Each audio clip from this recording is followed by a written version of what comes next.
Episode شروع ہوتی ہے تو دکھایا جاتا ہے رومانس دیوجن کو. دیوجن گھوڑے پر سوار ہے اور اس کی فوج اس کے پیچھے ہے. وہ کہتا ہے ٹوٹ پڑو اور پھر حملہ شروع کر دیتے ہیں وہ مسلمانوں پر. عیسائیوں کی فوجیں دوڑ پڑی ہیں مسلمانوں پر حملہ کرنے کے لیے اور ادھر سے سلطان الپسلان کی فوج بھی مقابلے کے لیے تیار ہے. وہ بھی اپنے سپاہیوں کو حکم دے چکا ہے. اس کی فوج میدان میں عظیم شان مار کر لڑنے کو تیار ہے. اور یہ بات ہے ملازگرت سال 1071 کی. یہ میدان جنگ ہے ملازگرت کا. یہ وہ جنگ ہے جو سب سے بڑی جنگ سلطان الپسلان کی زندگی کی لڑی گئی, جہاں کئی گنا زیادہ مسلمانوں کے مقابلے میں کافر موجود تھے, لیکن پھر بھی اللہ نے فتح اسلام کے حصے میں رکھی اور مجاہدین کو سرخرو فرمایا اور سلطان الپسلان کافروں کے خلاف یہ عظیم فتح حاصل کرنے میں کامیاب رہا. مسلمان مجاہدین بھی کافروں کی طرف دوڑے لگا چکے ہیں ان پر اٹیک کرنے کے لیے. ادھر سے عیسائیوں کا بادشاہ دیوجن اور ادھر سے مسلمانوں کا بادشاہ سلطان الپسلان گھوڑے پر سوار ایک دوسرے کے مد مقابل جا کر لڑائی شروع کر دیتے ہیں. جوش جہاد سے سرشار مجاہدین کافروں کے پرخچے اڑانے کے لیے تیار ایک دوسرے کے مد مقابل. مسلمان گھوڑ سواروں نے تیر اندازی شروع کی تو کئی کافروں کے لاشیں زمین پر گر گئے. سلطان الپسلان یہ منظر دیکھ رہا ہے. عیسائیوں کا بہت زیادہ نقصان ہو رہا ہے اور مسلمان تیر انداز پوری تندہی سے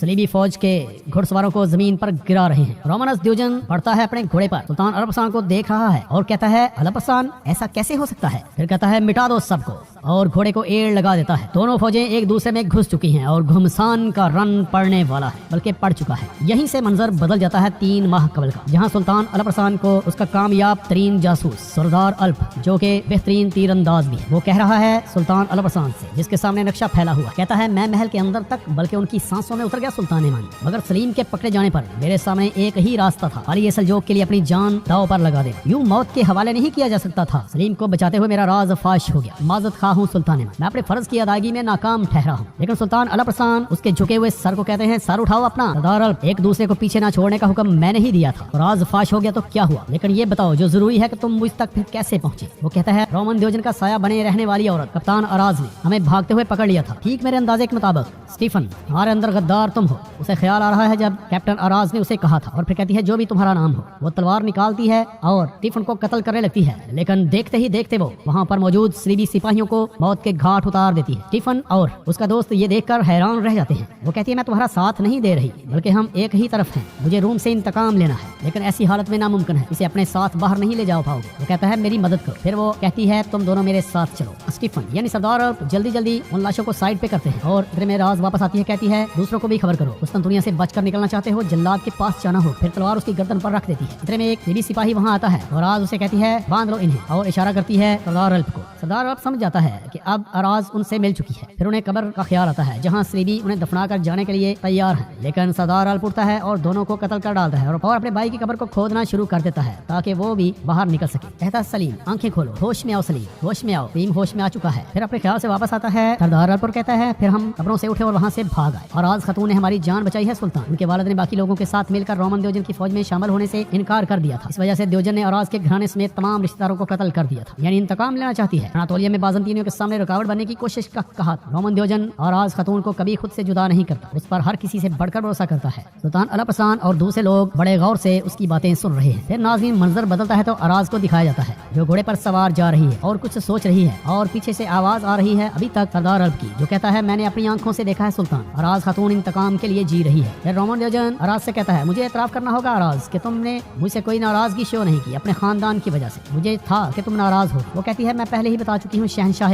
وہ لوگ موت کے مستحق تھے. رومن دیوجن کہتا ہے تم سچی رومن ہو اراز, خداوند کا شکر ہے کہ ترکوں کا مقابلہ کرتے وقت مجھے اپنی پیٹھ کی کوئی فکر نہیں رہے گی کیونکہ وہاں تم کھڑی ہوگی. وہ کہتی ہے ہمیشہ شہنشاہ علی مقام مقدس صلیب کو منور کرنے والے راستے پر آپ کے ساتھ ہونا میرے لیے فخر کی بات ہے. وہ کہتا ہے مقدس صلیب سیواس پہنچنے والی ہے, اسے پہلے اہلت میں نصب کرنا تھا لیکن اب رے میں نصب کرنا ہوگا. اسی لیے ہماری یہ ساری کوششیں اور منصوبہ بندی ہے کہ کسی طرح سے مسلمانوں کو شکست دے کر رے کو برباد کیا جائے اور وہاں اس صلیب کو نصب کیا جائے. ان کا قافلہ مسلسل بڑھتا جا رہا ہے جس میں ایک بہت بڑی صلیب دکھائی جا رہی ہے. یہ کوئی اور کمانڈر ہے جو صلیب لے کر آ رہا ہے. بہت زیادہ صلیبی فوج بھی اس صلیب کے ساتھ ہے. رومن دیوجن اپنے کمانداروں کی شکست کے بعد پوری طاقت کے ساتھ خود میدان میں اترے گا. سلطان ایمان, نورمانی, المانی اور آغوش اور بچناکی سمیت اس کی فوج میں 72 قوموں کے افراد شامل ہوں. یہ بتا رہا ہے سلطان الپسلان کو سردار الپ, اور کہتا ہے یعنی دیوجن اپنی پوری طاقت کے ساتھ ہماری طرف بڑھ رہا ہے. سلطان الپسلان کہتا ہے وہ جہنم بن کر بھی آ جائیں تو بھی ہم اپنے خون سے اسے ٹھنڈا کریں گے. باتور بے ہاں میں سر ہلاتے ہیں, کہتے ہیں انشاءاللہ سلطان ایمان. سردار الپ بولتا ہے, کہتا ہے عسکری کاروان لامحدود ہے. اگر پہلا حصہ سیواس میں ہے تو آخری قسطنطنیہ میں ہے. پہلے سیواس پھر کپادوکیا اور آخر میں اہلت پر قبضہ کریں گے. وہ اگر ہم انہیں نہ روک پائے تو آخر میں رے پر بھی چڑھائی کریں گے. کیا کرنا ہے سلطان ایمان؟ ये अक्सर पूछता है और कहता है इतनी ताकतवर फौज का मुकाबला कर पाएंगे? सुल्तान अल-बसरान कहता है आस पास मौजूद अफराद से कह दो कि फौज में शामिल हो जाएं। आवार साहब सिपाहियों को बाखबर करें, सिवाय जरूरी सामान के अपने साथ कोई चीज लेने की जरूरत नहीं है। थकान का सबब बनने वाली कोई चीज नहीं होनी चाहिए। आवार हाँ में सर हिलाता है और अपने सीने पर हाथ रखकर फरमाबरदारी कहकर वहाँ से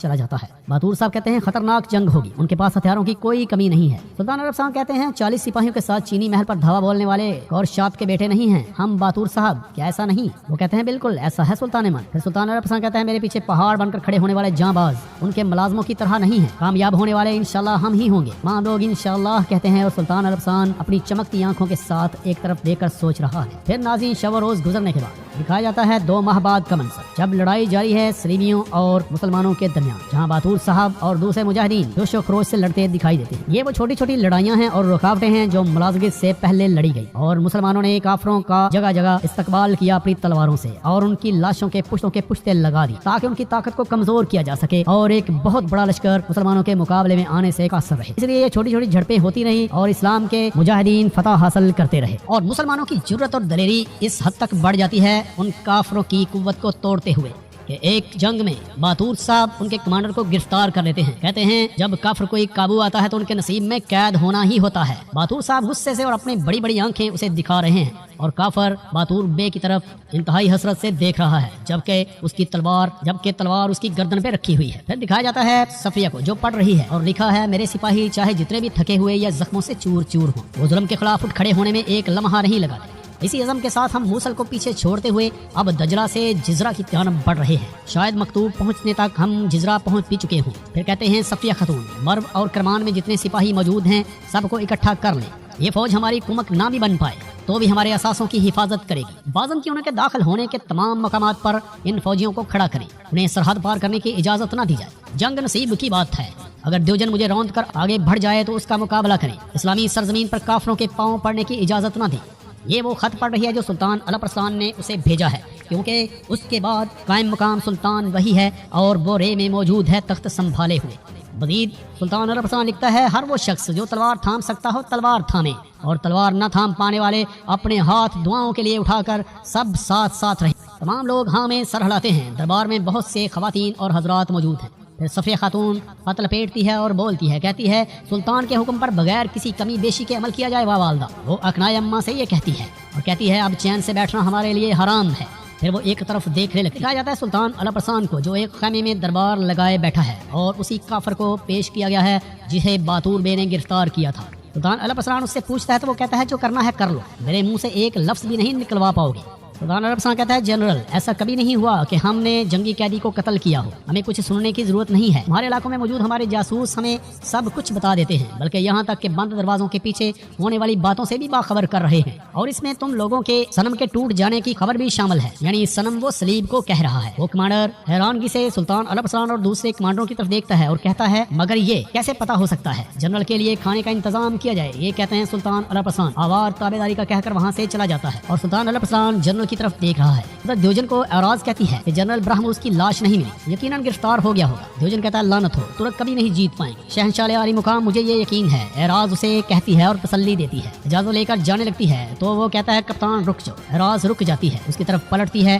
तो वो कहता है रास्ते में आने वाले तुर्कों की फसलों से जो खुराक इकट्ठी की जाएगी वो हमारे काम आएगी और सारे देहात खाली कराए जाए, देखते हैं कि खाली पेट कैसे लड़ते हैं। वो कहती है माजरत खा हूं मगर इतनी ज्यादा खुराक इकट्ठी करने का वक्त नहीं है हमारे पास और हमारे सिपाही थके हुए हैं। एराज उससे कहती है तो देवजन कहता है तो फिर जितना मुमकिन है इकट्ठी करो, जो बच जाए उसे आग लगा दो। एराज ये सुनती है तो वहीं खड़ी रहती है। वो कहता है खड़ी क्यों हो, जो कहा है करो, जाओ। एराज फिर अपना सर झुकाती है और वहाँ से चली जाती है। वो बाहर निकलती है तो कहती है खुदावन की कसम खाती हूँ जल्द तुम इस आग का ईंधन बनोगे जो तुम मेरे हाथों दहका रहे हो रोमन देवजन। फिर नाज़रीन दोकिया को दिखाया जाता है जिसे कहा जाता है कि मलका स्टीफन नामी वो तीरंदाज और उसका दोस्त, आप जानती ही हैं दोनों को जिंदा दफन कर दिया गया था। उसे एक सलीबी कह रहा है तो दोकिया कहती है तो क्या हुआ? वो कहता है वो जिंदा बच गए हैं। वो गुस्से से उठती है अपने तख्त से, कहती है क्या बकवास कर रहे हो तुम, कुत्तों ने खुद खबर खो दी थी, इन कब्रों से हमारे सिपाहियों की लाशें निकल आई हैं। वो सिपाही जवाब देता है। फिर अदोकिया कहती है तो स्टीफन नामी वो कीड़ा हमारे सिपाहियों को कत्ल करके भाग गया, कैसे? वो कहता है मैं वहीं था, अपनी आंखों से देखा है, दोनों को दफन करते वक्त हाथ बांध दिए गए। फिर अदोकिया कहती है हम में से किसी ने सिपाहियों को कत्ल किया और उन्हें कब्रों से निकाल लिया। तदफीन के मुकाम से वाकिफ किसी शख्स ने किले की अच्छी तरह से तलाशी लो, हर किसी तक तफ्तीश करो, अभी जाओ। वो कहता है जो हुक्म मलका और वहाँ से दफा हो जाता है। अदोकिया गुस्से से उसे जाता हुआ देख रही होती है। फिर नाज़रीन दिखाई जाती है सलीब जो कि नस्ब करने के लिए बिल्कुल तैयार है और सलीबी कमांडर अपनी निगरानी में सलीबी ईसाइयों से उसको उठवा रहा है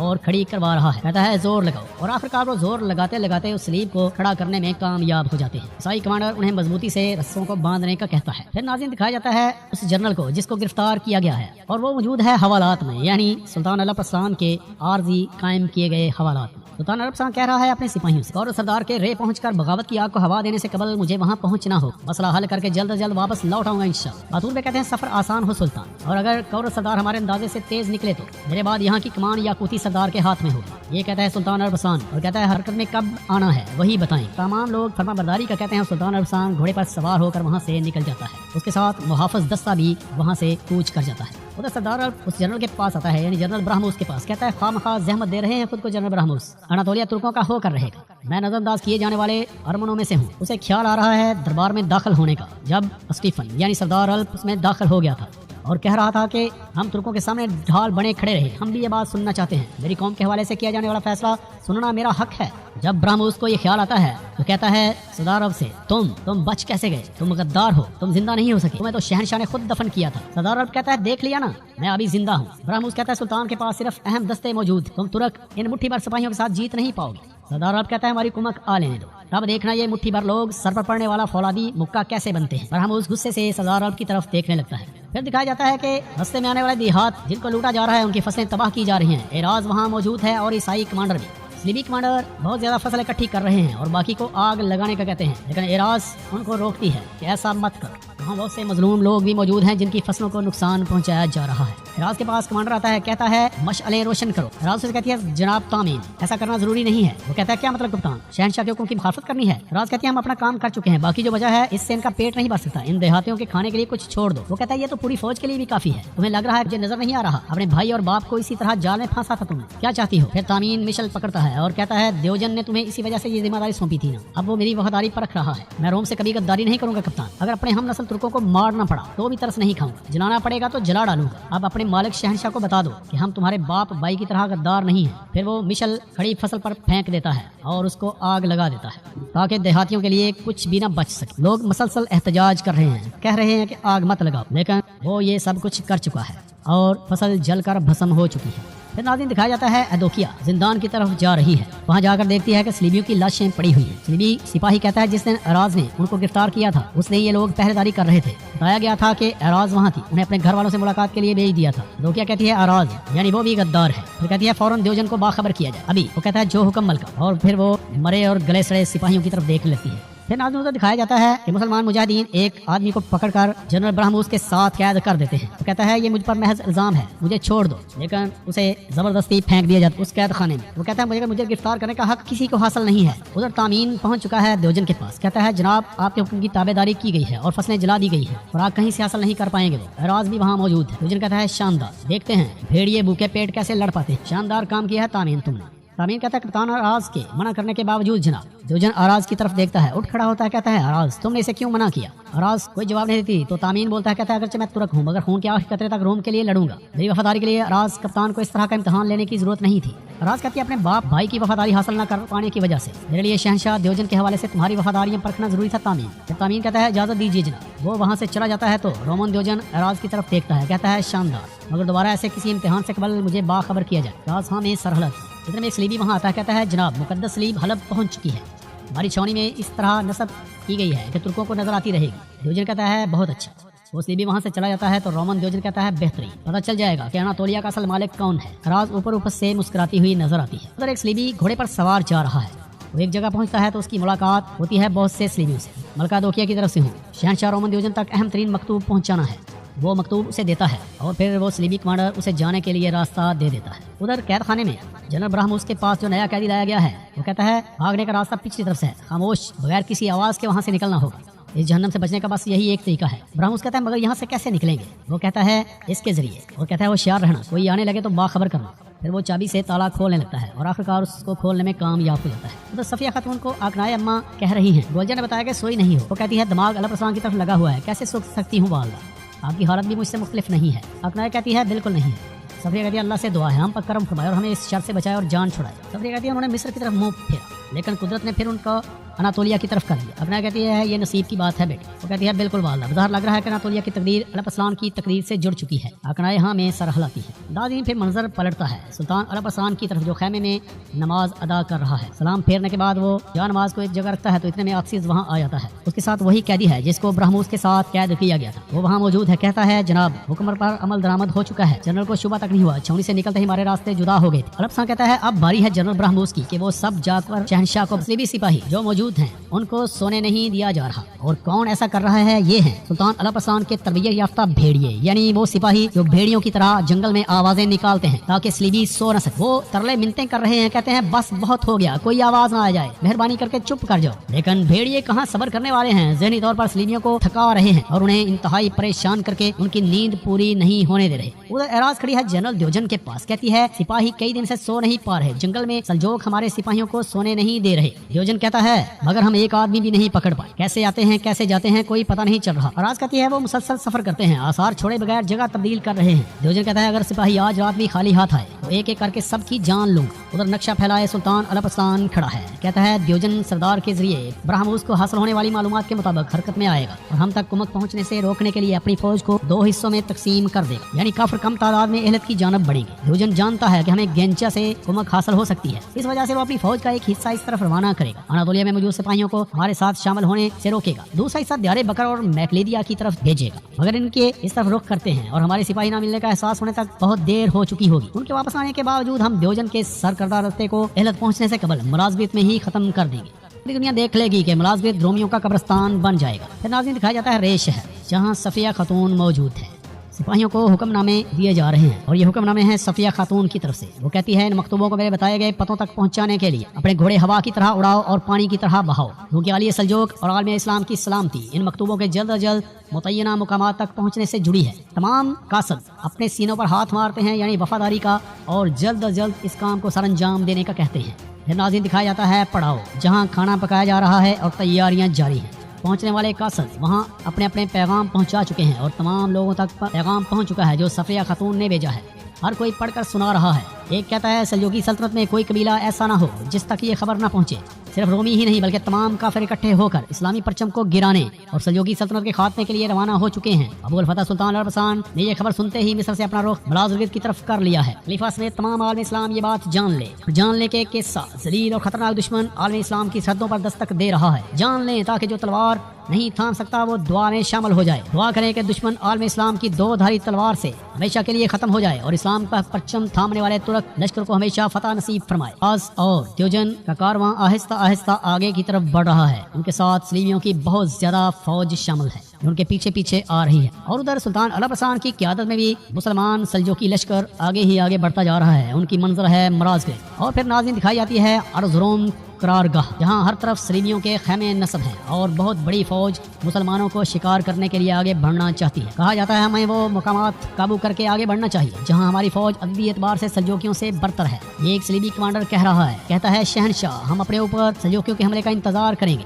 इस तरीके से अददी एतबार से कम और रास्ते में थके हारे लश्कर को शिकस्त देना ज्यादा आसान होगा। जनरल कॉमिनोस ने जो कहा मैं इसके साथ मुत्तफिक हूँ। उनका इंतजार करने के दौरान हमें सरहद से मजीद मदद भी मिल जाएगी, ये दूसरा जनरल कहता है। फिर द्योजन एक और जनरल से पूछता है तुम्हारी क्या राय है? वो कहता है मेरे ख्याल से हमें अपनी पूरी कुव्वत के साथ उनकी तरफ पेशकदमी करनी चाहिए। द्योजन फिर एक तरफ देखकर हैरान रह जाता है कि जनरल ब्रह्मोस वहां पहुंच चुका है। कहता है जनाब मेरे दस्ते को शिकस्त हो गई, उन्होंने मुझे असीर बना लिया लेकिन मैं फरार होने में कामयाब हो गया। जो कुछ सुना था फौरन वो आपको बताने के लिए मैं 3 दिन से चल रहा हूँ, अरे आराम किए बगैर पहुंचा हूँ। द्योजन कहता है जो कुछ सुना मुझे बताओ। लश्कर की करारगाह में मौजूद अफराद की तादाद हमारी तवक्को के मुताबिक है। ब्रह्मोस कहता है उनकी तादाद इतनी कम है कि हम उन्हें कुचल कर आगे बढ़ सकते हैं और उनकी तादाद अनकरीब बढ़ जाएगी। कुमक रास्ते में है। द्योजन बड़े गौर से सुन रहा है लेकिन इतने में कि वो कासद पीछे से आकर शहनशाह द्योजन से कहता है कि जनाब मलका एदोकिया ने ये आप तक पहुंचाने के लिए कहा है। देवजन कहता है इंतजार करो। फिर वो ब्रह्मोस से कहता है जारी रखो। अराज वहाँ खड़ी है और उस कासद के हाथ में वो पैगाम देख रही है जो दोकिया ने भेजा है। इसको शक पड़ जाता है। उधर ब्रह्मोस कह रहा है अगर आप अजीम और आसान फतह हासिल करना चाहते हैं शहनशाह, तो हमें वक्त ज़ाया नहीं करना चाहिए। उमर पहुंचने से पहले हमें फौरन हरकत में आ जाना चाहिए। और फिर सुल्तान अरफसान ने अनातोलिया छोड़ दिया है। अनातोलिया छोड़ दिया है ये देवजन कहता है, और कहता है इस इतनी बड़ी जंग में वो कैसे वहाँ से जा सकता है। ब्रह्मोस कहता है सुना है वो कौर साहब की बगावत करे में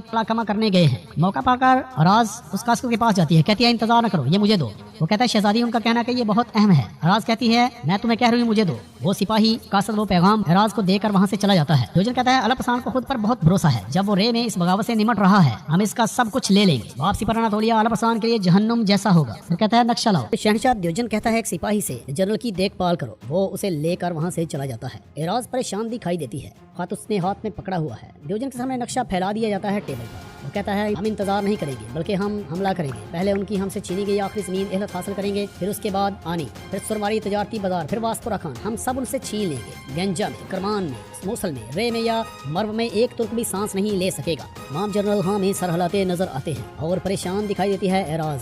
उसका मन कर रहा है कि खत को खोल कर पढ़ ले, लेकिन कुछ सोचने के बाद अभी इरादा तर्क कर देती है। और सुल्तान अरफसान सड़ी हुई और जली हुई फसलों के सामने खड़ा है अपनी फौजियों के साथ। कहता है उन्होंने सब कुछ उजाड़ के रख दिया, लेकिन उन्होंने तमाम बस्तियों को जो खाली किया वो जानते थे कि हम इनसे गुजरेंगे, इसलिए उन्होंने हर चीज़ को बर्बाद कर दिया। मातूर बे कहते हैं सुल्तान हलब से रवाना होते वक्त जो सामान हम अपने साथ ले गए थे वो बहुत कम था। दरिया फरात को अबूर करते हुए ज्यादातर सामान खत्म हो गया। खदशा है कि हमारे सिपाही भूखे मर जाएंगे। सुल्तान अरफसान कहते हैं बातूर बे सिर्फ जंग के मैदान में कामयाबी नहीं होती, बल्कि आप ये अच्छी तरह जानते हैं ये भी जंग है। हम मायूस नहीं होंगे, जरूरत पड़ने पर हम भूख और प्यास से भी लड़ेंगे। वो हमें सर हिलाते हैं। सुल्तान कहता है बाकी तमाम सामान सिपाहियों में तकसीम कर दें। बातूर बे कहते हैं तमाम, और आप क्या खाएंगे? सुल्तान अरफसान कहता है मैं कुछ नहीं खाऊं, क्योंकि ये सिपाही और कमांडर मेरे पास अमानत हैं, मैं इनके पास अमानत नहीं हूँ। हम सब्र करेंगे, जल्द ही देवजन डाला गया दाना खा लेगा। इन 3 लफ्जों से उनकी तरतीब नहीं बदलेगी। सबर, जंग, फतह, ये बहुत अहम है। वो तो रोमन देवजन का जनरल ब्रह्मोस ने जिस मदद का कहा है वो इस तरफ से आएगी। नक्शा दिखा रहा है तमाम जर्नैलों को और कहता है हम लश्कर को 3 हिस्सों में तकसीम करेंगे। इतने में एराज जल्दी जल्दी खत खोल कर पढ़ने लगती है, जिसमें लिखा होता है कि कप्तान अराज घटिया गद्दार है, उसने सल्जूकी सल्तनत के जासूसों की फरार होने में मदद की। मेजर एलेक्स से अकज्जियों का रास्ता रोकने के लिए हम तुम्हारे मातहत कुछ कुव्वत शहनशाह के पास मुंतकिल करेंगे।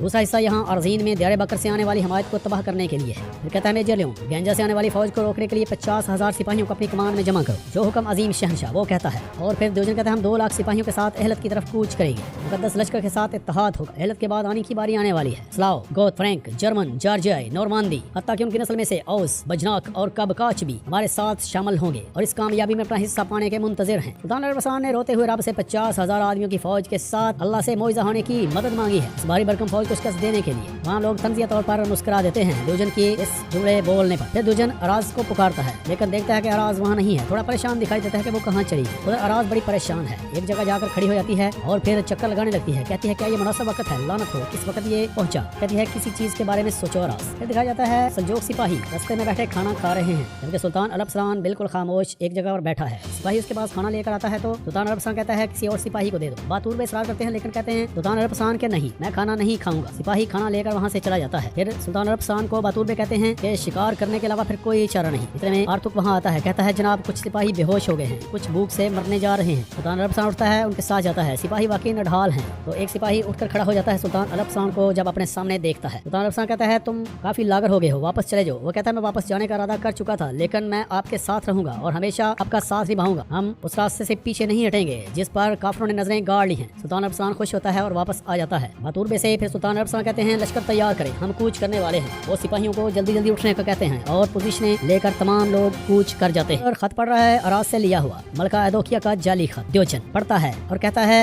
बेइज्जत बेसब्री अदोकिया, तुम्हें लगता है सल्जूकियों को शिकस्त देना आसान है? सल्जूकी फौज के खिलाफ हरकत करने वाले लश्कर की जाती तौर पर सरबराही करूंगा। सुल्तान अरफसान को खबर करो कि मेरी फराहम करदा मालूमात से वो एक कदम आगे बढ़ेगा। वो ये कहता है, लेकिन अराज को देखता है कि वो कुछ और ही सोच रही है। बड़ी हैरानगी से देवजन उसकी तरफ देख रहा है। अराज घबरा जाती है, कहती है जनाब इजाजत हो तो मैं आगे बढ़ने से पहले सिपाहियों और अगले रास्ते की जांच करना चाहती हूँ। देवजन कहता है अराज तुम्हारा मसला क्या है? ये सोचना कि मैंने इस बारे में गौर नहीं किया हो गैर माकूल बात है। वो कहती है शायद मैं समझी के अभी नहीं, लेकिन वो कहता है अफसोस है, जानता हूँ कि तुम घबराई हुई हो, लेकिन यकीन रखो अरफसान बड़ी शिकस्त का सामना करेगा। अराज झूठी मूठी का मुस्कुरा देती है। उधर दिखाया जाता है गिलजे को जो तैयारी कर रही है जंग में जाने के लिए, सुल्तान के साथ सफों में शामिल होने के लिए। پھر اسے خیال آتا ہے جب وہ تیر اندازی کر رہی ہوتی ہے سردار الپ کے ساتھ اور کہتی ہے آخر میں تم جیت ہی گئے۔ سردار الپ ایک تیر نکالتا ہے اور اسے توڑ کر اسے دیتا ہے، کہتا ہے جو تمہیں دکھ دے گا میں اسے توڑ دوں گا، اپنی جان سے تمہاری حفاظت کروں گا، اسے اپنے پاس رکھنا، جب یہ دیکھو تم میری یاد کر لینا۔ ادھر گلجے کے پاس آتی ہے صفیہ، کہتی ہے تم کہاں جا رہی ہو؟ وہ کہتی ہے میں سردار الپ کے ساتھ لڑنے کے لیے جا رہی ہوں۔ وہ کہتی ہے ایسا نہیں ہو سکتا، یہ ناممکن ہے، تم یہاں رہو گی، لیکن گلجے کہتی ہے آپ نے ہی میری تربیت کی ہے، میں کیسے ملک کی حفاظت نہیں کر سکتی، اس لیے پھر وہ وہاں سے چلی جاتی ہے تو صفیہ مسکراتی ہوئی اس کی طرف دیکھ رہی ہوتی ہے۔ ادھر سردار الپ ہاتھ دھو رہا ہے تو رومال نکال کر گلجے کا خیال اسے آ رہا ہے کیونکہ یہ رومال اسی نے اسے دیا ہوا ہوتا ہے۔ ادھر سلطان عرب پسند آتے ہیں تو کہتے ہیں اس کام کے لیے بہادر دل کی ضرورت ہوتی ہے سردار الپ، ہم ان میں سے نہیں جو عاشقوں کا حال نہ سمجھے، ہر بہادر کا کوئی نہ کوئی انتظار کر رہا ہوتا ہے، اللہ کے حکم سے ہم صحیح سالم لوٹیں گے اور ہماری تڑپ ختم ہو جائے گی انشاءاللہ۔ اتنے میں ایک قاصد گھوڑے پر سوار آتا ہے، وہ سپاہی جب سلطان عرب کے سامنے آتا ہے تو گھوڑے سے نیچے اترتا ہے اور آ کر کہتا ہے سلطان محترم، کافروں کو ایک بڑے گروہ نے بڑی سلیب کے ساتھ احلت میں ٹھکانہ بنا لیا ہے، گویا ہمیں للکارنے کے لیے ہماری طرف سلیب لائے ہیں اور اسے ایسی جگہ رکھا ہے جہاں ہم بآسانی دیکھ سکیں۔ عرب پوچھتا ہے کیا دوجن وہاں ہے؟ وہ کہتا ہے نہیں ہے، وہاں نہیں ہے سلطان محترم، ارزورم میں ہے۔ ادھر اراز سلیبیوں کے پاس کھڑی ہے، خیموں سے ہوتی ہوئی ایک طرف جا رہی ہے، ادھر تامین کمانڈر بھی اسے دیکھ لیتا ہے، اسے کچھ شک گزرتا ہے لیکن اراز آگے ہی آگے بڑھتی جا رہی ہے، وہ ایک جگہ جا کر کھڑی ہو جاتی ہے، وہاں دو سپاہی اسے روکتے ہیں لیکن وہ انہیں قتل کر دیتی ہے اپنے خنجر سے اور پھر بارود کے ڈرموں میں رسیاں لگانا شروع کر دیتی ہے مختلف جگہ پر، پھر آگ لگانے کی کوشش کر رہی ہے خنجروں کو ملا کر لیکن آگ نہیں جل رہی، وہ ادھر ادھر دیکھنے لگتی ہے۔ اتنے میں ایک اور سلیبی سپاہی بھاگتا ہوا وہاں آتا ہے، اس پر حملہ کرتا ہے لیکن اراز آگ لگانے میں کامیاب ہو جاتی ہے اور اس سپاہی کو مار کر زمین پر پھینک دیتی ہے، پھر وہاں سے نکل جاتی ہے۔ ادھر دیوجن کہہ رہا ہے کہ الپرسان جب اپنے آپ کو رومی لشکر کے سامنے دیکھے گا تو دیکھتے ہیں کہ وہ اتنے کم سپاہیوں کے ساتھ کیا کرے گا۔ اتنے میں ایک بہت بڑا دھماکہ ہوتا ہے، بارود کے ڈھیر میں ان کا تمام سامان وہاں تباہ ہو جاتا ہے۔ راز بھی دوڑی دوڑی دیوجن کے پاس آتی ہے، وہ کہتا ہے کیپٹن کیا ہو رہا ہے؟ وہ کہتی ہے ذخائر میں آگ بھڑک اٹھی جناب۔ کہتا ہے لعنت ہو، ایسا کیسے ہو گیا؟ کس چیز کا انتظار کر رہے ہو؟ جلدی جاؤ۔ وہ وہاں سے چلی جاتی ہے، حالانکہ یہ سب کچھ اسی کا کرنا ہے۔ دیوجن پریشان دکھائی دیتا ہے۔ ادھر گلجے بھی سفر جاری رکھے ہوئے ہے اور جا رہی ہے سردار الپ کی طرف، لیکن اسے راستے میں صفیہ خاتون روک لیتی ہے۔ گلجے کہتی ہے بہن میں نے کہا تھا نا اس بار آپ کی بات نہیں مانوں گی۔ وہ کہتی ہے میں تمہیں روکنے نہیں آئی، تمہاری ہمراہی اختیار کرنے آئی ہوں گلجے۔ وہ کہتی ہے یعنی میرے ساتھ آئیں گے؟ صفیہ ہنستی ہے، کہتی ہے بالکل۔ گلجے کہتی ہے لیکن سلطان عرب نے آپ کو منع کیا تھا۔ صفیہ کہتی ہے انہوں نے کہا رے لوٹ جاؤ اور جنگ سے میری واپسی کا انتظار کرو، سلطان سے کیا ہوا وعدہ پورا کرنا مجھے مشکل ہو رہا تھا، جہاں تھی یہیں رہنے کی بہت کوشش کر رہی تھی، جانتی ہوں وہ مجھ سے بہت ناراض ہوں گے لیکن ہم جائیں گے گلجے، مجھے ڈر ہے کہ تم میرے سے چھوٹی ہو کر کیسے جنگ میں شرکت کر سکتی ہو اور میں یہاں کیسے بیٹھی رہوں۔ اکنائے والدہ اور دودھ پلانے والی ان کے ساتھ رہے گی، وہ بچوں کا خیال رکھیں گی۔ گلجے خوش ہو جاتی ہے اور صفیہ خاتون پھر گلجے کے ساتھ آگے بڑھ جاتی ہے۔ پھر ناظرین دکھایا جاتا ہے سلطان عرب کو، جو کہتا ہے جب اس پر حلال کا سایہ پڑے گا تو اس جھوٹی سلیب کی چمک دمک بجھ جائے گی، کفار کو ہماری طرف کھینچنے کے لیے آپ کے پاس جدید اور زبردست منصوبہ ہے، میں یہ دیکھ رہا ہوں۔ باتور بے کہتے ہیں سلطان الپرسان سے، الپرسان کہتا ہے لیکن ہم کفار کو اپنی طرف نہیں لائیں گے بلکہ دیوجن کو اتنا اشتعال دلائیں گے کہ وہ جھانسے میں آ جائے گا، اس کا دماغ خراب کرنے کے لیے اس وقت اس غصے کی سب سے زیادہ اسے ضرورت ہے، وہ غلطی کرے گا۔ کمانڈر سلطان الپرسان کی بات پر ہنس دیتے ہیں۔ ادھر دیوجن کہہ رہا ہے تعمیر اور دوسرے کمانڈروں سے کوئی گھٹیا سلجوقی ہمارے بیچ گھس آیا ہے، ہمارے تمام ذخائر جلا دیے، نہ تمہیں اور نہ تمہارے سپاہیوں کو اس کا علم ہوا، ایسے ہے نا؟ ایک سلیبی کہتا ہے جناب معاف کر دیں ہم۔ وہ کہتا ہے بکواس بند کرو، اپنا منہ بند رکھو، ہماری اس جگہ تک سرایت کرنے والے سلجوقی کو محسوس نہ کرنے والے ہر شخص سے حساب لیا جائے گا، اسے پھینک دیتا ہے۔ ادھر میں ایک اور کمانڈر وہاں آتا ہے، کہتا ہے جناب یہ گھنونا حملہ ایک ترک نے کیا ہے لیکن وہ سلجوقی نہیں ہے۔ دیوجن کہتا ہے کون ہے وہ کہتا ہے اس نے کیا، کپتان اراز نے۔ دیوجن کہتا ہے تمہیں اندازہ ہے کہ کیا کہہ رہے ہو، یہ کیا بکواس ہے؟ اراز بھی کہتی ہے جو میں نے دیکھا وہی بتایا جناب، ذخائر میں دھماکہ کپتان اراز نے کیا۔ دیوجن کہتا ہے اس دیوانے کو لے جاؤ، اسے معلوم بھی نہیں کہ کیا کہہ رہا ہے۔ وہ خنجر دیوجن کو دکھاتا ہے کہ یہ خنجر بھی اسی کا ہے، میں نے اسے روکنے کی کوشش کی مگر نہ روک سکا، اس نے خنجر میرے کندھے پر رکھ کر مجھے مارنا چاہا۔ راز کہتی ہے آپ اس کا یقین نہیں کریں گے، ہے نا عظیم شہنشاہ؟ دیوجن اس کی طرف دیکھتا ہے اور اس کا گلا دبا لیتا ہے اور کہتا ہے تم یہ کیسے کر سکتی ہو، اناطولیہ ترکوں کا ہوگا۔ راز کہتی ہے تم ایسا ہونے سے نہیں روک سکو گے رومن دیوجن۔ دیوجن اپنی تلوار سے اس کا گلا کاٹنے لگتا ہے لیکن ابھی نہیں کاٹ پاتا کہ منظر بدل جاتا ہے اور دکھایا جاتا ہے کمانڈر سلیب کے پاس کھڑا ہے، کہتا ہے ہم سلجوکیوں کے اتنے قریب ہیں کہ مقدس سلیب ان کے چہروں کو چھو سکتی ہے، لیکن ادھر یاسین الپ اور دوسرے سپاہی کھڑے ہیں، انہیں دیکھ رہے ہیں بڑے قریب سے، اور ادھر عیسائی کمانڈر کہہ رہا ہے سلام کی قلعے سے ہمیں دیکھنے والے کو اس سلیب کی چمک نے اندھا کر دیا ہوگا، مجھے یقین ہے اہلت آخر تک روم کے زیر حکم رہے گا، یا تو وہ اس حقیقت کو قبول کر کے ہماری سرزمین چھوڑ دیں گے یا ہماری تلواروں کی نوک پر مر جائیں گے۔ اس کے پاس کھڑے سلیبی کمانڈر بھی یہی کہہ رہے ہوتے ہیں۔ اتنے میں پھر انہیں بھیڑیوں کی آوازیں آنا شروع ہوتی ہیں تو سلیبی سپاہی گھبرا جاتے ہیں، کہتے ہیں جناب وہ پھر شروع ہو گئے ہیں۔ وہ آپس میں کہہ رہے ہیں کہ چپ کرو، لیکن بھیڑیے چپ کرنے والے کہاں ہیں، وہ تو انہیں ستانے کے لیے ہی تو بول رہے ہیں۔ سلیبی کمانڈر کہتا ہے تمہارا کیا خیال ہے، بھیڑیوں کی طرح چلا کر تم ہمیں ڈرا دو گے؟ کہاں ہو تم، باہر نکلو۔ ایک اور سلیبی آگے بڑھتا ہے، کہتا ہے بہت ہو گیا جناب، بہت ہو گیا، انہیں قتل کرنے جاتے ہیں۔ وہ سلیبی کمانڈر کہتا ہے تمام سپاہیوں کو جنگل میں تقسیم کر دو، ان سب کو قتل کر دو تاکہ آج رات چین سے سو سکیں۔ وہ کہتا ہے چلو، پھر وہ کمانڈر سپاہیوں کو لے کر وہاں سے چلا جاتا ہے۔ پھر یاسین الپ اور دوسرے کمانڈر جو وہاں کھڑے ہیں وہ کہتے ہیں کہ چلو چلے گئے ہیں، ان کی تعداد اب کم ہو گئی ہے۔ ادھر سلطان الپسان کو دکھایا جاتا ہے کہ وہ جائزہ لے رہا ہے ارد گرد کے ماحول کا، तमाम सीनियर कमांडर भी उसके पीछे खड़े हैं। यासीन और दूसरा कमांडर वहाँ आते हैं। यासीन अल्प कहता है जनाब लश्कर का बड़ा हिस्सा जंगल में फैल गया है, आपके हुक्म के मुताबिक चलाने की आवाज़ें मुसलसल मुख्तलिफ जगहों से दी जा रही हैं, इस तरह काफिर गफलत में पड़े रहेंगे। रतूल कहते हैं ये कमीने चूहों की तरह जंगल में तलाश करते रहें, उनकी वापसी तक हम करारगाह वालों को खत्म कर चुके हों, ये स्लीप अनातोलिया के कल्ब से उखाड़ कर उनकी सांस से काट देंगी, ये कहता है सुल्तान अलपरसलान। तमाम सिपाही ताबेदारी का कहते हैं। फिर तमाम लोग तलवारें निकाल लेते हैं और सुल्तान अलपरसलान के हुक्म कर वहाँ से चले जाते हैं उस सलीबी कैंप का नामो निशान मिटाने के लिए। उधर अराज को पकड़कर अब खड़ा कर दिया गया है। तो द्योजन कहता है हमारी फतह देखने से महरूम रहोगी, ये कितना दर्दनाक है। तुम फौरन मौत चाहती हो, मुझे यकीन है, लेकिन ऐसा नहीं होगा। तुम जिंदगी भर जिंदान में तकालीफ सहती रहोगी, एक गद्दार की तरह। फिर सिपाही उसे लेकर एक छकड़े में डाल देते हैं। उधर मुसलमान मुजाहिदीन भेड़ियों की आवाज़ें खूब से खूब तर और ऊंचे से ऊंची तर निकाल रहे हैं, जबकि सलीबी उन्हें ढूंढते ढूंढते उधर पहुंच चुके हैं। कुछ कमांडर उठते हैं और कहते हैं देखो देखो वो यहाँ आ रहे हैं। फिर उधर से वो चले जाते हैं। सलीबी वहाँ पहुँचते हैं तो वहाँ कुछ नहीं है। का कमांडर कहता है लानत हो, लेकिन वो यहाँ नहीं है, कहाँ चले गए। उधर सलीबियों की करारगाह में सिपाही एक जगह पर जमा है, तो इतने में वहाँ सल्जोकी सिपाही पहुंच जाते हैं, यानी सल्जोकी फौज, और आते ही सलीबियों पर भरपूर हमला कर देते हैं। गाजर मूली की तरह उन्हें काटना शुरू कर देते हैं और अपना खूब गुस्सा निकालते हैं उन पर। हर तरफ सलीबियों की लाशें पड़ी हुई हैं, मैदान उनकी लाशों से भर चुका है। मुजाहिदीन में से कोई भी शहीद होता नजर नहीं आता। उधर एराज बड़ी परेशान है, उसे जंगले वाले छकड़े में कैद कर दिया गया है। द्योजन कहता है सल्जोकी सल्तनत का मरकज अहलत कमजोर है और गैर महफूज इलाके में है। जनरल तारकानी तो उसको कब लौट आना चाहिए? जनरल तारकानी तो जल्द फतहयाब होकर लौटेंगे, मुझे यकीन है अजीम शहनशाह, एक कमांडर कहता है। द्योजन कहता है उम्मीद की जा सकती है। एराज कहती है तुम शिकस्त खाओगे रोमन द्योजन। दूसरी तरफ अभी भी लड़ाई जारी है। सलीबी फौजी जो जंगल में गए थे वो भी वापस आ रहे हैं, लेकिन आते ही मुसलमानों की तलवारों का निशाना बन रहे हैं। मुसलमान जी भरकर उन्हें काटते दिखाई देते हैं और आखिरकार वो वक्त भी आता है कि याकूत उनके सबसे बड़े सलीबी कमांडर को गिरफ्तार कर लेते हैं, उसकी गर्दन पर तलवार रखकर। बातूर बे और तमाम सिपाही फिर उस जगह पर इकट्ठे हो जाते हैं। सलीबियों को मुकम्मल शिकस्त हो चुकी है। याकूत बे कहते हैं हमने तुम्हारी जानें ली, अब असल चीज लेने का वक्त आ गया है। वो कहता है इसको हाथ न लगाना, द्योजन के महल में तुम हमें ले जाओगे, ये कहते हैं याकूत बे, और कहते हैं बकवास बंद करो, इसी को तो हम हाथ लगाने आए हैं, और अगर तुम बोलते रहे तो मजबूरन मुझे खबर भेजनी पड़ेगी। और बातूर बे से कहते हैं कि रस्से काटें। वो रस्से काट कर सलीब को जमीन पर गिरा देते हैं और धड़ाम से सलीब जमीन पर गिर जाती है और उस सलीबी का गरूर भी खाक में मिल जाता है। फिर याकूब बे कहते हैं गाड़ी लाओ इसे लादने के लिए। बातूर बे भी सिपाहियों को यही कहकर मुजाहिदीन की एक बहुत बड़ी फौज खड़ी है सफिया खातून के सामने, जो कह रहे हैं कि आपके फरमान के मुताबिक कई दस्तों तक खबर पहुंचा दी गई है, कुछ पहुंच गए हैं लेकिन दूसरों को आने में दिन लगेंगे। सफिया कहती है होई में जमा होने वाले दस्ते सुल्तान के हुक्म के मुताबिक रहेंगे, अगर बरअक्स सूरत हाल हुई तो हम आपको बताएंगे। आपके लिए खाना तैयार कर दिया गया है, आराम के लिए तशरीफ ले जाएं, कुछ देर आराम करेंगे फिर एहलत की तरफ कूच करेंगे। फिर वो बिलतशार साहब को कहती है, वो कहते हैं फरमाइए।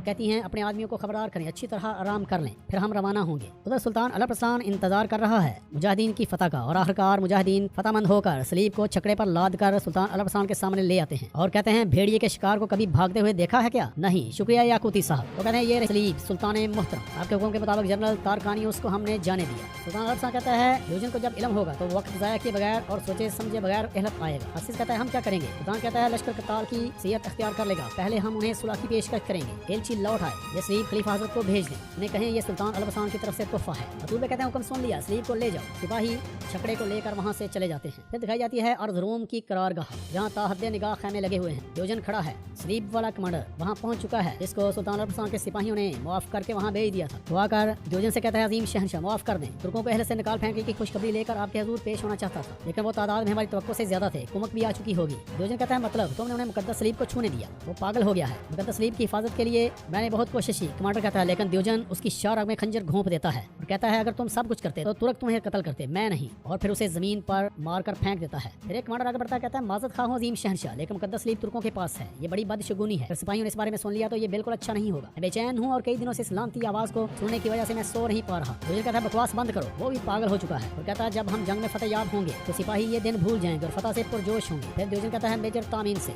मुझे तुम्हारी अस्करी होशियारी और रोम के लिए तुम्हारी काविशों की तारीफ करनी है। तारकानी तूस के सिपाही तुम्हारी ज़ेर कमान है, उम्मीद है मुझे मायूसी नहीं होगी। वो कहता है इस एहसान और एतमाद के लिए मैं आपका शुक्रगुजार हूँ अजीम शहनशाह। फिर द्योजन कहता है अलपरसान ने मुकद्दस सलीब को छूकर अपनी जिंदगी की सबसे बड़ी गलती की है, अहलत के सफर के लिए मजीद इंतजार बेहतर नहीं, सल्जोकी मुकद्दस सलीब को छूने की कीमत चुकाएंगे, कल हम सीधा अहलत रवाना होंगे, फौरन तैयारियां करो। तमाम कमांडर कहते हैं जो हुक्म चला, और द्योजन कहता है इस खबीस कुत्ते की लाश यहाँ से हटाओ। सिपाही आगे बढ़ते हैं और उस रोमन कमांडर की लाश को उठाकर वहाँ से चले जाते हैं। नाज़रीन दूसरी तरफ दिखाया जाता है मुजाहिदीन का कैंप, यानी सुल्तान अलपरसान का पड़ाव, जहाँ सुल्तान अलपरसान कहता है मैदान के इर्द गिर्द की पहाड़ियों का मुआयना किया है। याकूत भी कहते हैं بالکل کیا ہے। بازنطینی جاسوس اب بھی پہاڑوں پر نظر رکھے ہوئے ہیں، وہاں تیر اندازوں کے چھپنے کی جگہ ہے؟ سلطان الپسان پوچھتا ہے۔ یاقوتی بے کہتے ہیں کیا ایسا ممکن ہے کہ پہاڑوں کی آغوش میں ترکوں کے لیے کوئی جگہ نہ ہو سلطان ایمن؟ یقیناً ہے۔ آسیس کہتا ہے اگر دیوجن نے امن کی پیشکش قبول کر لی تو سلطان الپسان کہتا ہے وہ عقل مند ہے لیکن اپنی فوج کی زیادہ تعداد پر غرور کرے گا اور قبول نہیں کرے گا، اور ایک بار انکار کے بعد ہم حملہ شروع کر دیں گے، ایسا ہی ہے نا؟ یہ کہتے ہیں باتور بے۔ سلطان الپسان کہتے ہیں اگر جنگ ہوئی تو جمعہ کے دن ہوگی، جب عالم اسلام نماز کے لیے صف باندھ رہا ہو، تب ہم دشمن پر دھاوا بولیں گے۔ کیا دیوجن سے الگ ہو کر آنے والے دستوں کی کوئی خبر ہے؟ باتور بے کہتے ہیں جی ہاں سلطان ایمن، افشین اور سربتیکن صاحب نے دونوں دستوں کے پرخچے اڑا دیے الحمدللہ۔ سلطان کہتا ہے اعلیٰ، اب جب کہ ہم نے صلیبی افواج کا خاتمہ کر دیا ہے تو دیوجن کی کمان میں موجود فوج کی تعداد تقریباً 2 لاکھ ہوگی۔ آرتو کہتا ہے وہ اب بھی ہم سے 4 گنا زیادہ ہیں سلطان ایمن۔ الپسان کہتا ہے ہم زمین پر اللہ کے سپاہی ہیں، تم نے آسمان میں موجود سپاہیوں کو شمار نہیں کیا آرتو، اور ہمارے ساتھ بہترین شیر اور بھیڑیے ہیں۔ ادھر دیوجن بیٹھا ہوا ہے اور تمام صلیبی کمانڈر اس کے سامنے موجود ہیں، اور اس کے پاس عمر شاہ قتالمش بے کا بیٹا پہنچ چکا ہے پیغام لے کر، جس میں لکھا ہوا ہے کہ میں نے تمہاری صلیب کو اپنے خلیفہ کے پاس تحفتاً بھیج دیا ہے اور تمہارے کمانڈروں کے سر کاٹ دیے ہیں، ہماری فوج کو نیست و نابود کر دیا ہے۔ اگر تم یہاں سے واپس چلے جاؤ تو شاید میں بھی واپس چلا جاؤں، اگر نہ شکست ہی تمہارا انجام ہوگی، فیصلہ تمہارا ہے۔ دیوجن خط پڑھنے کے بعد لپیٹ دیتا ہے، کہتا ہے مجھے الپسان سے اس قدر خوف زدہ ہونے کی توقع نہیں تھی۔ عمر شاہ کہتا ہے تم مفاہمت کی پیشکش کو خوف سمجھ رہے ہو، سلطان نے مجھے ایک آخری موقع دینے کے لیے بھیجا ہے، بات بس اتنی سی ہے۔ دیوجن مسکراتا ہے، کہتا ہے جانتا ہوں کہ الپسان یہاں نہیں ہے سلیمان شاہ، جو تم نے روم کے شہروں کے ساتھ کیا، تمہارے شہروں کے ساتھ ویسا کرنے کے ارادے سے آئے ہیں ہم، اور عیسائیوں کے بہائے گئے خون سے زیادہ خون بہائیں گے، میں تب تک نہیں رکوں گا۔ پھر وہ کہتا ہے اب بتاؤ شہزادے سلیمان شاہ، اصفہان زیادہ خوبصورت ہے یا ہمدان؟ شہزادہ سلیمان کہتا ہے اصفہان۔ دیوجن کہتا ہے خوب، تو ہم سردیاں اصفہان میں گزاریں گے اور ہمارے گھوڑے ہمدان میں۔ سلیمان شاہ کہتا ہے تمہارے گھوڑے یقیناً ہمدان میں رہیں گے کیسر، لیکن تمہارا کچھ نہیں کہہ سکتا۔ دیوجن اپنے تخت سے اٹھتا ہے، جاتا ہے قریب سلیمان شاہ کے، کہتا ہے یہ لے لو، اگر الپسان یہاں ہے تو اسے مقدس سلیب کو چرانے والے فخر محسوس کرنے والے سلطان کے پاس لے جاؤ اور کہو میں دونوں سلیبیں لینے آؤں۔ سلیمان شاہ اپنے 2 ساتھیوں سمیت وہاں سے چلا جاتا ہے۔ ادھر سلطان الپسان کھڑا ہے تو اس کے پاس پہنچ جاتی ہے صفیہ۔ باتور بے کہتے ہیں صفیہ خاتون ایک بار پھر تیز دھار تلوار کی طرح آ گئی۔ سلطان الپسان سنجیدہ دکھائی دیتا ہے صفیہ کو دیکھ کر۔ ادھر گلجے بھی پہنچ چکی ہے اور کہتی ہے سردار اب سے تم نہیں آئے تو میں آ گئی۔ وہ کہتا ہے میرے لیے آئی ہو یا گلجے کہتے ہیں تمہارے لیے ایک وجہ سے آئی ہوں، اور جنگ کے لیے 3 وجوہات سے، اور بچپن میں حاصل کی جانے والی ساری تربیت اسی مقصد کے لیے نہیں تھی کیا؟ وہ صفیہ جا کر کہتی ہے سلطان الپسان سے آپ کے پاس میں چلی آئی۔ وہ کہتے ہیں تم یہاں کیا کر رہی ہو؟ میں نے تم کو قبیلے میں رہنے کا حکم نہیں دیا تھا۔ وہ کہتی ہے ہم انتظار نہیں کر سکے سلطان ایمن، یہ کہہ کر چلے ہیں کہ بھیڑیوں میں نر مادہ برابر ہوتے ہیں، ہم ملازمت میں آپ کے شانہ بشانہ لڑنا چاہتے ہیں۔ سلطان الپسان کہتا ہے آپ کی بہادری بے مثال ہے، لیکن آپ محض جنگ پر نہیں بلکہ یہاں قرارگاہ میں مدد کریں گی۔ گولجے کہتی ہے لیکن سلطان ایمن۔ صفیہ اسے خاموش ہونے کا کہتی ہے اور کہتی ہے جو حکم میرے سلطان۔ اتنے میں سلیمان شاہ 2 سپاہیوں سمیت وہاں پہنچ جاتا ہے اور آ کر کہتا ہے سلطان ایمن، دیوجن نے امن کی پیشکش قبول نہیں کی، آپ کے لیے سلیب بھیجی ہے اور کہا ہے کہ میں دونوں سلیبیں حاصل کرنے کے لیے آؤں۔ باتور بے کہتے ہیں پہلے خود کو میدان جنگ سے تو بچا لے، پھر سوچے آگے کیا کرنا ہے۔ سلطان الپسان سلیب پکڑتے ہیں، کہتے ہیں لشکر کو خبر کرو، جنگ کی تیاری کریں۔ ادھر دیوجن ٹیبل پر نقشہ پھیلائے کہہ رہا ہے ملازگرد کے ارد گرد کی تمام پہاڑیاں ہمارے زیر انتظام ہیں، وہاں پہلے کبھی سلجوقوں کی جانب سے دراندازی کی کوشش نہیں کی گئی، یعنی وہ حملہ نہیں بلکہ دفاع کریں گے۔ ہماری فوج ملازگرد کے میدانی علاقوں میں طویل صفوں میں تعینات ہوگی، مرکز میں میری کمان میں اعلیٰ تربیت یافتہ دستے ہوں، پریت اور سکوتاتی ہوں گے، ہلکی پیدل فوج اور گھڑ سوار، بازوؤں میں بیجر تامین، تمہارے سپاہی دائیں بازو پر ہوں گے۔ وہ کہتا ہے جو آپ کا حکم عظیم کیسر۔ دیوجن کہتا ہے ہم ان کے پہلے حملہ کرنے کا انتظار کریں گے، حملے کو پسبا کرنے کے بعد ہم پیدل فوج کے ساتھ حملہ کریں گے اور دوسرے کمانڈروں کی کمان میں موجود گھڑ سوار اور اعلیٰ تربیت یافتہ دستے آگے بڑھیں گے۔ بازطینی جاسوس اب بھی پہاڑیوں پر ہیں، وہ سمجھتے ہیں کہ ہم دفاع کریں گے کیونکہ ہم پہاڑیوں سے بہت دور ہیں۔ ادھر سلطان الپسان کہتا ہے باتور صاحب آپ پہاڑیوں میں چھپ جائیں اور بائیں بازو اس پہاڑی پر ہوگا، ہم اپنی پیٹھ صوفان پہاڑ کی جانب کر کے دشمن کا یہاں سامنا کریں گے، جب وہ ہمارے دفاع کا سوچ رہے ہوں گے تب حملہ کرنے والے ہم ہوں گے، انہیں پہاڑی کے گرد گھیرنے کے بعد جب آسمان پر حلال چمک رہا ہوگا ہم زمین پر بننے والے حلال کی چمک سے دشمنوں کو تاریک کر دیں گے۔ بے شک اللہ اور اس کے فرشتے نبی صلی اللہ علیہ وسلم پر درود بھیجتے ہیں، اے ایمان والو تم بھی ان پر درود و سلام بھیجا کرو۔ اللہم صلی وسلم علی نبینا محمد، اللہم صلی علی محمد وعلی آل محمد کما صلیت علی ابراہیم وعلی آل ابراہیم انک حمید مجید، اللہم بارک علی محمد وعلی آل محمد کما بارکت علی ابراہیم وعلی آل ابراہیم انک حمید مجید۔ اے اللہ سلامتی نازل فرما حضرت محمد صلی اللہ علیہ وسلم پر اور محمد صلی اللہ علیہ وسلم کی اولاد پر۔ پھر ناظرین دکھایا جاتا ہے آخرکار ملازگرد کا میدان، جہاں بڑی عظیم الشان جنگ لڑی جانے والی ہے۔ دونوں فوجیں ہی وہاں پہنچ چکی ہیں۔ بازنطینی فوج جو کہ بہت بڑی تعداد میں ہے وہاں موجود دیوجن ان کا جائزہ لے رہا ہے اور اس کے سامنے تمام کمانڈر بھی موجود ہیں۔ ادھر سلطان الپسان کو تیار کیا جا رہا ہے اور کرنے والی کون ہے؟ صفیہ خاتون اس کی بیوی، اور بیک گراؤنڈ میں دعا کی جا رہی ہے کہ شرک پھیلانے والے اور ان کی قیادت کرنے والوں کو مولا تباہ و برباد فرما، آپ کی اطاعت میں جانیں قربان کرنے اور خون بہانے والے مجاہدین کو تقویت عطا فرما۔ یہ اصل میں سلطان الپسان کی دعا ہے جو اس نے اپنے رب سے مانگی ہے، اور کہتا ہے انہیں اپنی مدد سے محروم نہ کرنا اور فتح نصیب فرمانا میرے مولا۔ اور دوسری طرف مجاہدین کے لیے مسلمان بھی دعائیں کر رہے ہیں اور کہتے ہیں سلطان اعظم ابو الفتح سلطان الپسان کو اپنی غیبی مدد سے محروم نہ کرنا ہمارے رب، تاکہ ان کی حکومت قائم رہے اور رتبہ بلند ہو۔ آپ کے دین کی عزت و آبرو کو بچانے کے لیے اس راہ پر گامزن ہونے والے ان کے ساتھیوں اور انہیں فتح سے محروم نہ فرمانا رب کریم۔ ان کی فوج کی اپنے فرشتوں سے مدد فرما اور ان کی نیت کو فتح سے ہمکنار کر، کیونکہ انہوں نے آپ کے لیے اپنا سکون ترک کر دیا اور اپنا مال و جان آپ کے حکم پر آپ کی راہ میں نچھاور کر دیا۔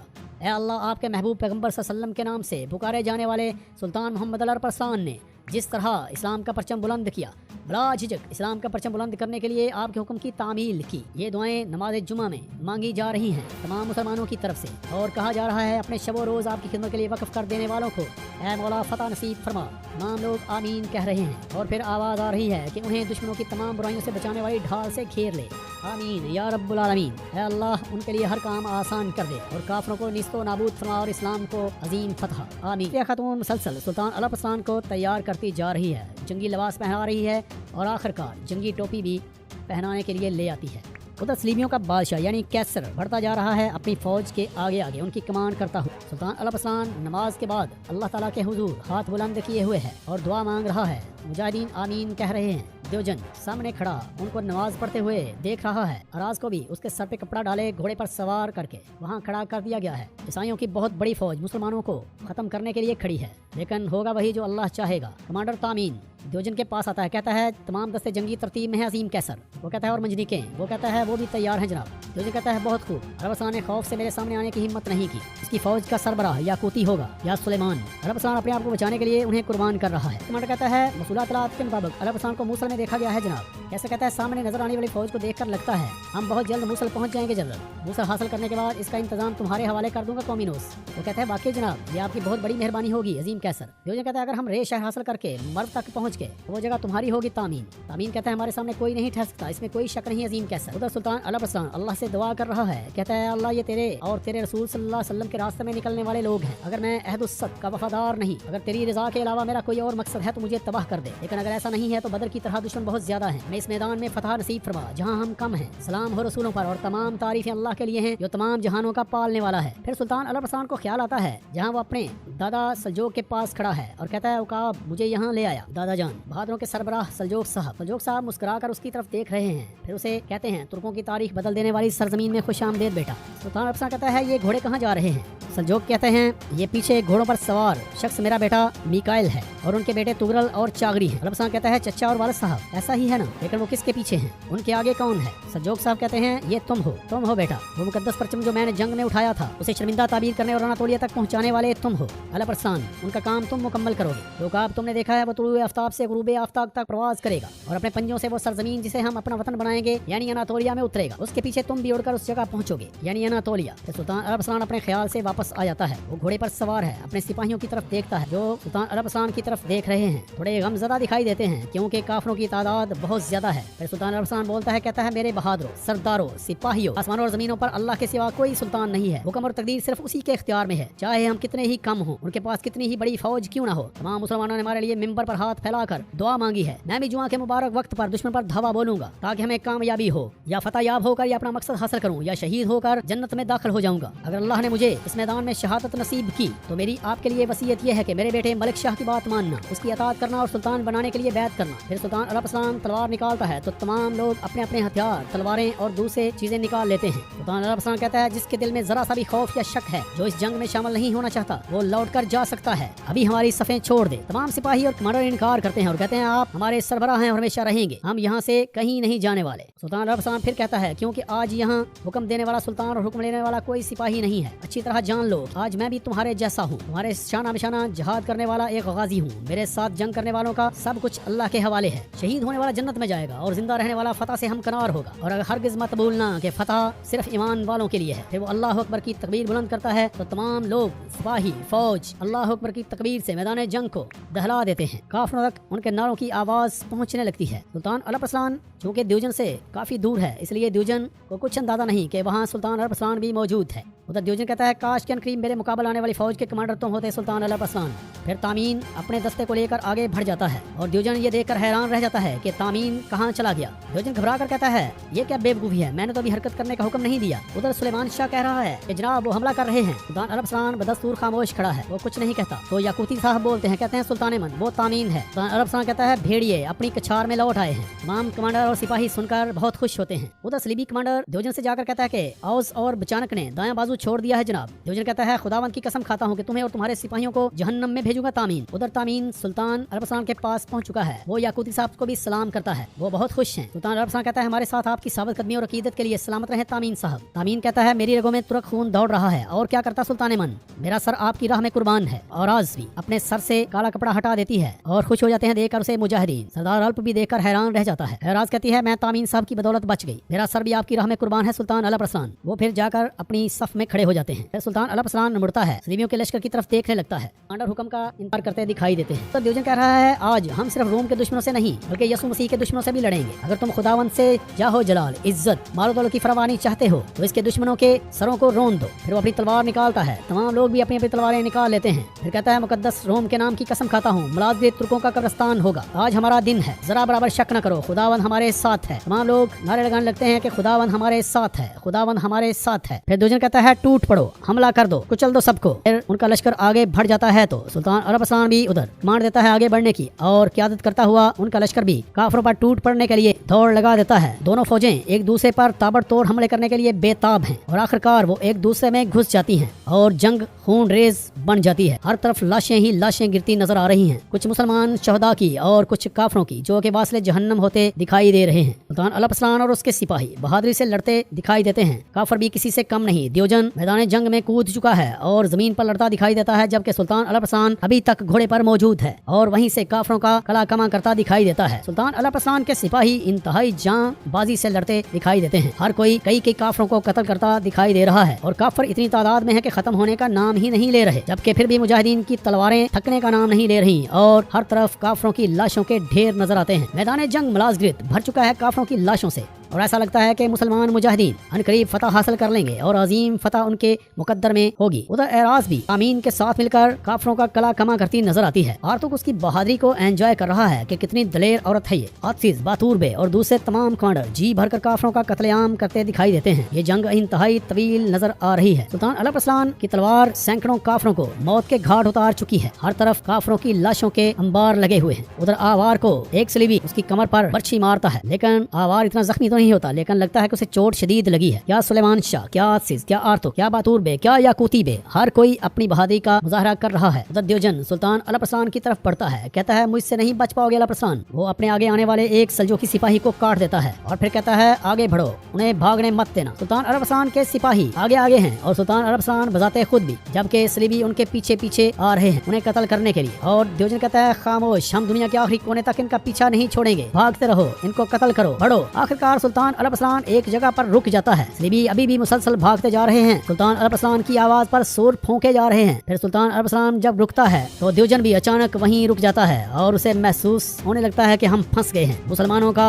बहादुर घुड़सवार दस्ता उन्हें जाल में फांस लेता है और आखिरकार द्योजन जाल में फंस जाता है। मुसलमान मुजाहिदीन घुड़सवार चारों तरफ से उन्हें घेर लेते हैं। अब द्योजन की फौज उनके घेरे में है और बची खुची मारी जा चुकी है। द्योजन परेशान दिखाई देता है और सुल्तान अल अरसलान बड़े तुम तराक से उसे देख रहा है। सुल्तान अल अरसलान फिर कहता है द्योजन तुरक मैदान जंग से नहीं भागते, भेड़िए के जाल में फंसने वाले के लिए आजादी की कोई उम्मीद नहीं। सुल्तान अल अरसलान आगे बढ़ता है और कई सलीबियों को तहत कर देता है। द्योजन कहता है अल अरसलान तुम्हारी मौत देखे बगैर नहीं मरूंगा मैं। आवार पर एक और सलीबी हमला करता है और लगता है कि चोटें शदीद हो रही हैं आवार के लिए, लेकिन आवार भी मुसलसल मुकाबला किए जा रहा है। उसके हाथ से उसका हथियार गिर जाता है। एक सलीबी उसकी गर्दन पर सवार हो जाता है, लेकिन आवार उसे भी खत्म कर देता है अपने खंजर के वार करके। लेकिन बहुत से सलीबी उस पर इकट्ठे हमला कर रहे हैं और इससे ऐसा लगता है कि आवार को जल्द ही वो गिरा लेंगे। आतिश देखता है कि आवार गिरने ही वाला है जमीन पर और एक घुड़सवार सलीबी तलवार से वार करके आवार को जमीन पर गिरा देता है। आतिश दुखी हो जाता है उसकी इस हालत को देखकर। आवार घुटनों के बल जमीन पर बैठा है और आखिरकार वो जमीन पर गिर ही जाता है। अपनी कोहनियों से क्रॉलिंग करता हुआ एक तरफ पहुंच जाता है, एक छकड़े की आड़ में लेट जाता है क्योंकि उससे उठा नहीं जा रहा, चोटें शदीद हैं। आतिश उसके पास पहुंचता है, कहता है आवार तुम ठीक हो जाओगे मेरे भाई, तुम ठीक हो जाओगे। आवार को ख्याल आ रहा है सुल्तान अल अरसलान से उस मुलाकात का जिसमें वो बिल्कुल ठीक हो गया था और तमाम तमाम दोस्त एक दूसरे को गले लगाते हैं। आवार को वो मंजर इंतहाई खुशी